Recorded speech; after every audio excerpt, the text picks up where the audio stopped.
What's up, everyone? This is BigPowner, and today I'm going to be teaching you everything you need to know about the new influences and how you can utilize them to their most potential.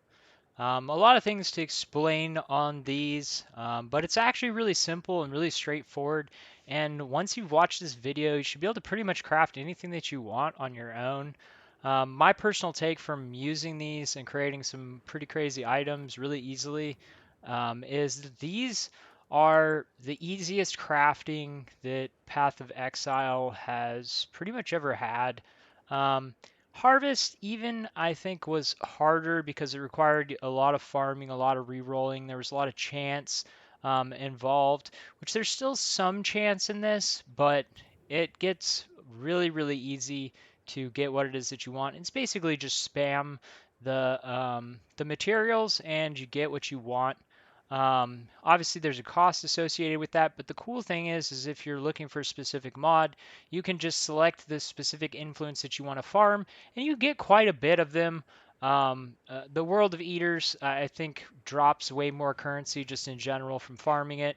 Um, the other thing that's probably notable is some of the times the highest ones are not the best ones to be using. I'm going to cover that right now. Um, for me personally, there's a lot of things on my gear that I want a lower tier mod. I want the highest tier mod that I can get without it being so high that I can't use it all the time. For instance, I have these gloves. I have this inflict Eater of Worlds, inflict fire exposure on hit.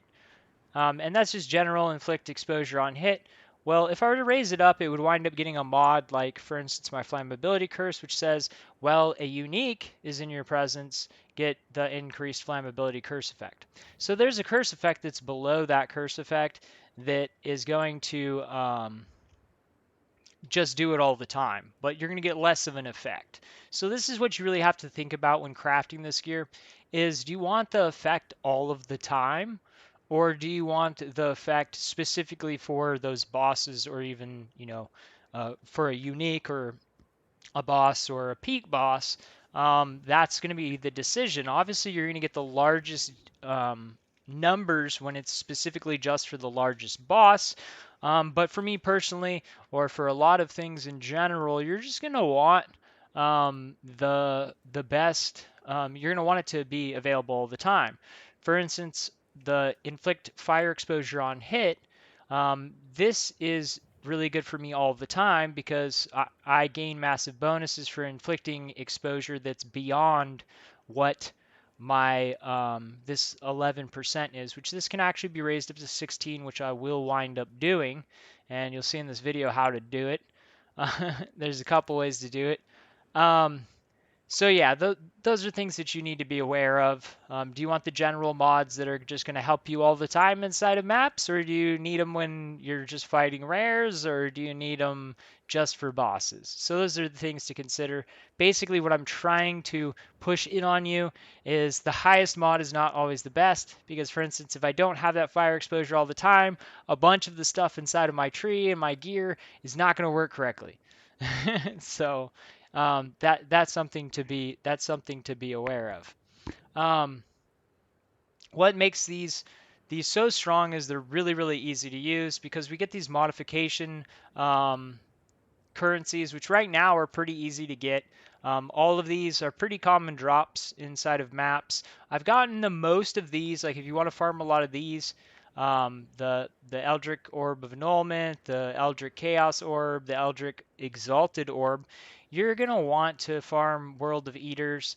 Right now, World of Eaters just drops the most of these, and the reason why is because the World of Eaters right now is currently spawning more of the totems that let you choose which one you want. The most rewarding for these is normally it'll sell, say, like boss drops +1 Eldritch currency. It's Eldritch currency is what it is. And you can get 2, you can get 3, and then they're just guaranteed when you kill the boss, you get 3 random ones. So that's pretty cool. And you can still get those in the Searing Exarch, but the Searing Exarch just doesn't have them as often, just based on my farming. It's not even really close. But, you know, there's that. So that to consider if you want more of these currencies, probably going to want to farm World of Eaters. If you specifically want the Searing Exarchs, though, you're going to have to farm Searing Exarchs, or you will get hardly none. So there's that to consider. Okay, so let's start out how these work. All of these, the ones that are two colored, they they work based on their effects are affected by which one is dominant. What does that mean, which one is dominant? So on both these pieces of gear, we'll use the one with Decree of Winter, the enchantment on it, because it's easier to see. The top one right there is the Eater of Worlds, and the bottom one is the Searing Exarch.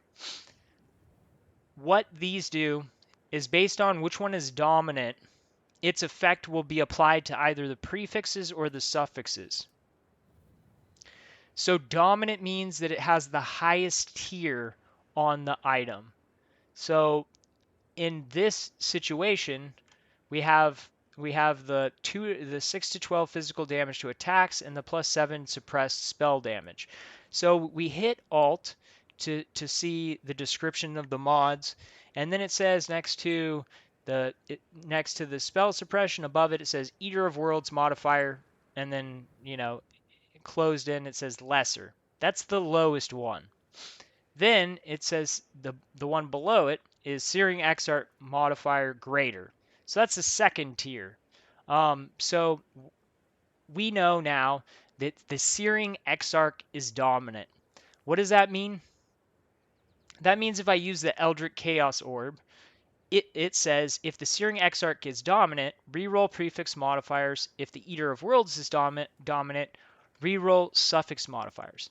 So that pertains to the six, well, up to 6 stats that are on this item. The prefixes being the top, the suffixes being the bottom. So the the the Searing Exarch is always all of these three currencies are gonna affect the top, and then the World of Eaters will affect the bottom. So I have this pretty nice item. I've got a of the order, increased attack speed, well focused, and then I have attack speed and a tier 2 item rarity. The top on this item isn't very good. So what I would want is, like I have, for the Searing Exarch to be dominant, I have 3 stats and I want those rerolled. So I could take and use an Eldritch Chaos Orb, and what this is going to do is it's going to take and reroll my 3 prefixes. Now something you need to know is if I only have 2 prefixes on this, it will just reroll those 2 prefixes. I'll get 2 new prefixes. So it rerolls what's already on there. So if I only have 1 stat, it's only going to reroll 1 stat. So what will happen is I'll use this Chaos Orb, and my 3 prefixes will be rerolled into 3 random ones. So now I have 3 new prefixes. So this works the same with the annulment and the Exalt Slam. The annulment is going to just take off 1 random prefix. So because the Searing Exarch is dominant, so it takes off 1 random prefix, and then I say those other 2 were good and I want to try to get something else on there. I could take an Exalt Slam. It works just like an Exalted Orb, and I actually just put on back on the exact same stat I just took off. That's pretty funny. So that's how you do it. The Chaos Orbs are going to be basically to try and get them close. You could do this lots of different ways. You could start off, just Exalt slamming it till you get a good stat, and then add another one. There's lots of ways that you could do this, but this makes it really focused. And these currencies, relative to where we're at, aren't that expensive. Like these Exalted Orbs are 5 Chaos. These Annulment Orbs are 3 Chaos. The most expensive ones are the Chaos Orb, because it just re-rolls it, which is, probably the most desirable thing. So if my Searing Exarch was not dominant, all I would have to do is I would just take one that's higher than greater. Like let's say the World of Eaters was higher, then I could just take and do a greater because it would be a lesser, and then I could just turn my Searing Exarch into a greater. Now let's say that if I wanted to change the bottom of my item, then I would have to use a grand World of Eaters in order to have one above the searing X arc, because on here the searing X arc is greater. So if I wanted to re-roll the bottom, I would need something higher than the greater, which would be the grand. Or the other option would be I could take and lower the the tier of my searing X arc by hitting it with a lesser.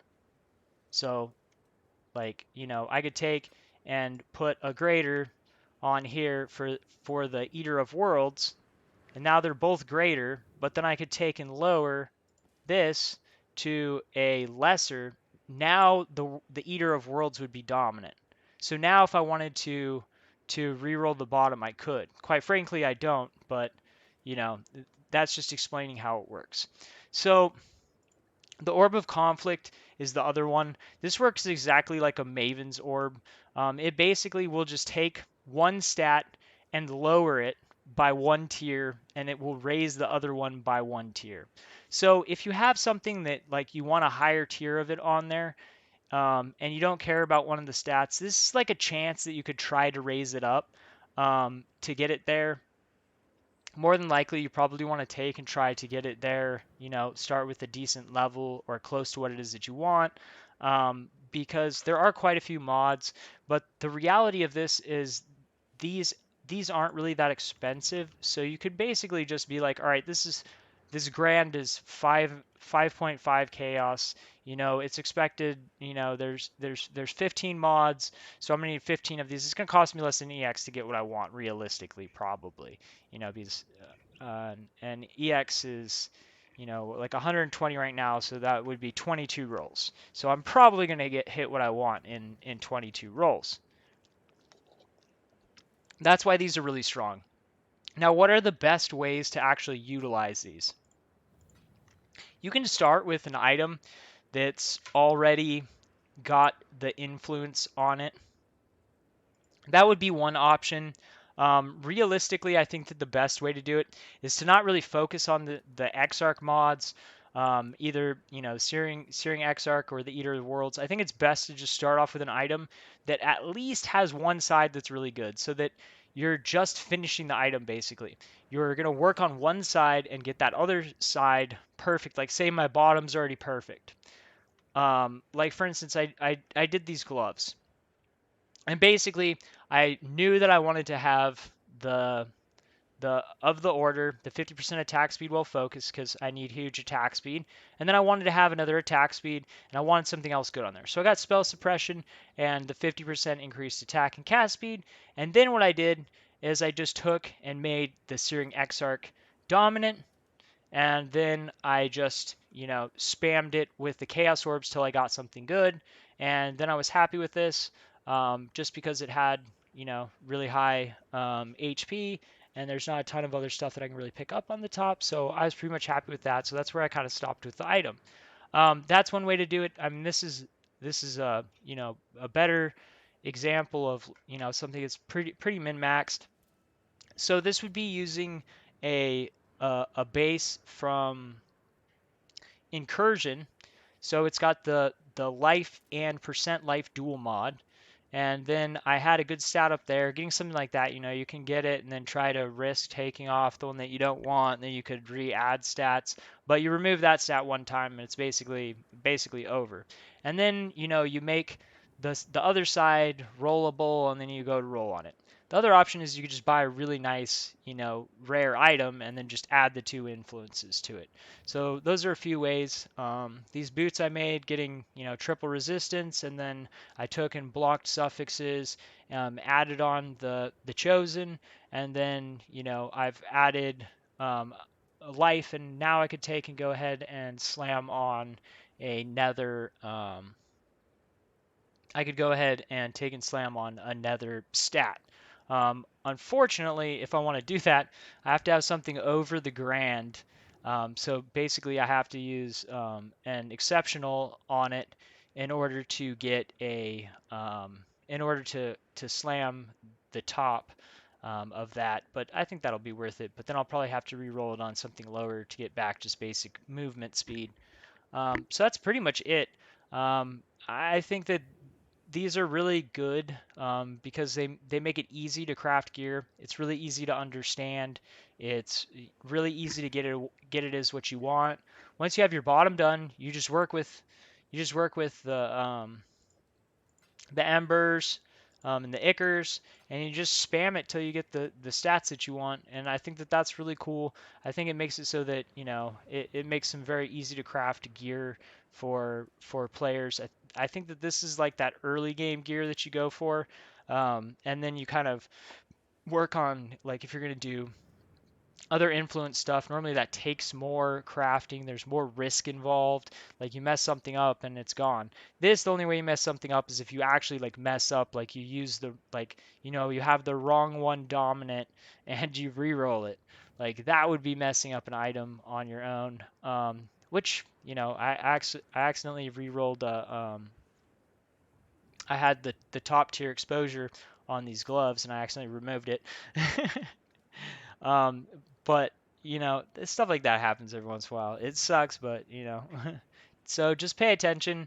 Make sure you read it. You understand what the dominant means. I've demonstrated it to you, and you understand how it works now. So you should be able to use it to craft whatever it is that you want.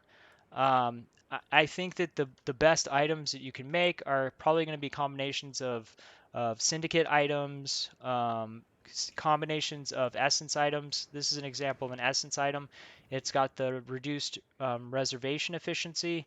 I made this by taking and rolling essences till I hit the reservation efficiency with the accuracy and the intelligence. So two really good rolls. So I had 3 rolls finished on the bottom. Then I put on the influence on top. And if you don't have an influence on it yet, you just put on the one that you want to reroll, and then that's dominant because it's the only one. So I would put it on the Searing Exarch first, and then I just did the Chaos spam till I got what I wanted on the top. And then once I got to that, then I just took and crafted on my last stat, and I'm good. I could actually probably re-roll that more if I wanted to, but it's pretty good to me. 90, 93 out of even like perfect double T1 mods. It's like actually like 35 life, I think. Um, but that probably, cost to get that very small increase. I'm pretty much good on that. Anyways, I hope this video has been helpful. I hope you guys are able to make some really cool gear. Nice and easy. Even if you don't have currency, just go run the maps. You can run them on every single map, and just stock up the currency and then spam and get what you want. So pretty cool. Anyways, if you're not yet, hit the subscribe button. Also catch me on Twitch at twitch.tv/BigPowner. Thanks for watching. Peace.